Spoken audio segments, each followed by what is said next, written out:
Okay. Secretarial audit. Secretarial audit has been defined under section 204. वो कहता है secretarial audit कौन करता है और क्या होता है.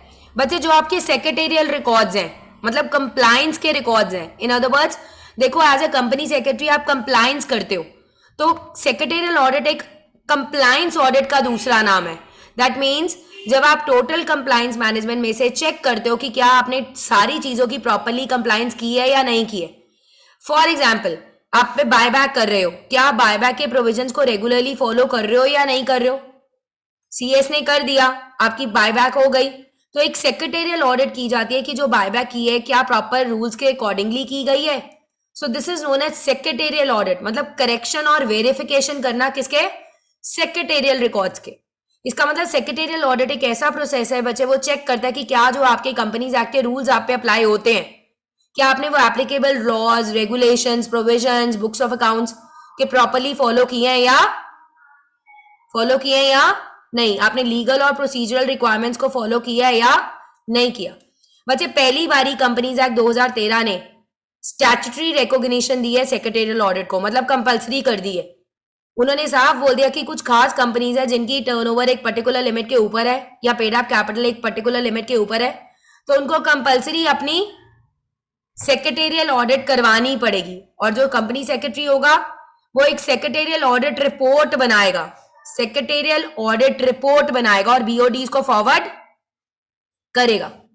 जो सेक्रेटेरियल ऑडिट रिपोर्ट होगी बच्चे इंडिपेंडेंट होगी, ऑब्जेक्टिव होगी, जिससे कंपनी के ऑपरेशंस के बारे में क्लियर कट पता चल जाए कि क्या company efficiently disciplined approach follow कर रही है, क्या कंपनी प्रॉपरली गवर्नेंस कर रही है, क्या रिस्क को प्रॉपरली मैनेज हो रहा है, कंप्लायंसेस की जा रही हैं.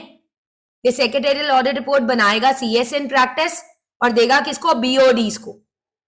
और बीओडीज कोई भी क्वालिफिकेशन अगर वो लगाता है उसको एक्सप्लेन करेंगे कि क्या दिक्कत है, व्हाट इज द रीजन, क्यों सेक्रेटेरियल ऑडिट में ये क्वालिफिकेशन लगाई गई है. अब सेक्रेटेरियल ऑडिट किसको करानी जरूरी है, प्लीज ये मार्क कर लीजिए, वेरी वेरी इंपॉर्टेंट है. हर लिस्टेड कंपनी को तो प्रियांशी करानी है, हर अनलिस्टेड पब्लिक कंपनी को करानी है अगर उसका paid up share capital 50 crore से ऊपर है और अगर उसकी टर्नओवर 250 करोड़ से ऊपर है. मतलब हर लिस्टेड प्राइवेट कंपनी को क्या सेक्रेटेरियल ऑडिट करानी पड़ेगी, नो मैम. तो प्लीज याद रखो, हर लिस्टेड कंपनी को और हर अनलिस्टेड पब्लिक कंपनी को जिसका पेड अप कैपिटल 50 और 250 याद रखे, 50 करोड़ से ऊपर है और टर्नओवर 250 करोड़ से ऊपर है, तो आपको करानी ही पड़ेगी. अब एक नया पॉइंट उन्होंने ऐड कर दिया है कि अगर आपकी बोरोइंग्स बैंक या फाइनेंशियल इंस्टीट्यूशन से 1 करोड़ से ऊपर है तो भी आपको सेक्रेटेरियल ऑडिट रिपोर्ट बनानी पड़ेगी. सो प्लीज याद रखो, the limit is 50, 250 crore, 100 crore. Unlisted company है तो 50 करोड़ से ऊपर पेड अप कैपिटल है, 250 करोड़ से ऊपर टर्नओवर है या 100 करोड़ से ऊपर बोरोइंग्स है, तो आपको ऑडिट रिपोर्ट बनानी पड़ेगी. अब ये सेक्रेटेरियल ऑडिट करता कौन है, who will do, a company secretary in practice.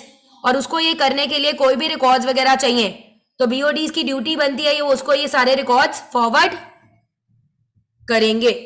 अगर ये पीसीएस प्रैक्टिसिंग कंपनी सेक्रेटरी आपकी ऑडिट करता है, उस पर कोई क्वालिफिकेशन लगाता है, कोई इंफॉर्मेशन नहीं मिली, तो बीओडीज अपनी रिपोर्ट में उसकी क्वालिफिकेशन को आंसर करेंगे कि क्या दिक्कत रह गई, क्यों इसको पूरी इंफॉर्मेशन भेजी नहीं गई.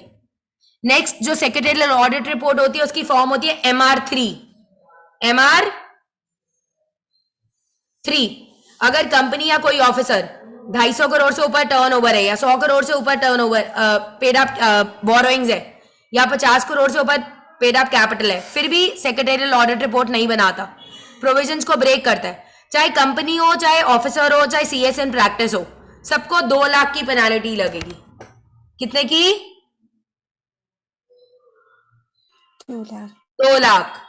तो इसका मतलब सीधी सी बात की जाए, सेक्रेटेरियल ऑडिट क्यों कराई जाती है, ये देखने के लिए कि आप प्रॉपर कंप्लायंसेस को फॉलो कर रहे हो. एक तरह से डायरेक्टर्स केएमपीज को सेंस ऑफ कॉन्फिडेंस देता है कि हाँ भाई सब कुछ कंप्लाई हो रहा है, प्रॉपरली सारे मैटर्स, लीगल और प्रोसीजरल रिक्वायरमेंट्स फुलफिल हो रही हैं. इससे कंपनी की इमेज, गुडविल बढ़ती है स्टेक होल्डर्स के सामने. एफिशिएंट गवर्नेंस प्रैक्टिस का हिस्सा है, रिस्क को मैनेज करता है, बिकॉज अगर लॉस फॉलो कर रहे हो तो रिस्क नहीं होगा, कम होगा. और आपका कंप्लायंस लेवल बताता है, इसलिए आपकी कंपनी की रेपुटेशन बढ़ती है इन्वेस्टर्स के सामने. इसीलिए लोग अपनी सेक्रेटेरियल ऑडिट करवाते हैं।